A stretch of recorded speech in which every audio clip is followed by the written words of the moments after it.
Kite fishing requires you to be prepared no matter what conditions you're going to have offshore. It's not only waves, tides, it's really the wind that you're really paying attention to when you're kite fishing. And any given day, it can change from a light wind to a normal wind to a heavy wind, and you need to be prepared for all those situations. So we're going to walk you through what kites you need to have to be prepared. So I like to start my day when I'm kite fishing is, ideally I can start off with our standard SFE kite. It comes in 2 different colors, same exact kite, and this kite's going to fly in your 8 to pushing 20 knot winds.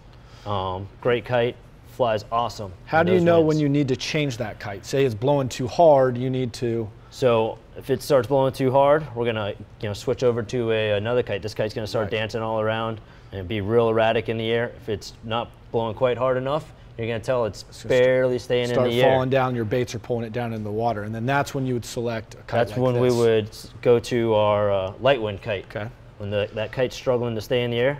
This kite, as you can tell, is a little bit bigger. Yep. It's got lighter material, lighter spars, holds a lot more air, so it flies a lot better in that lighter wind. 4 knots, up to 10 knots, this kite's gonna fly Those light great. summer days, it'd be perfect for offshore. Perfect kite for that. Now from there, on the opposite end of the spectrum, on the days that I don't like to be offshore fishing, you've got your holy kites. And these kites come in 2 different styles, a 40 hole and a 52 hole.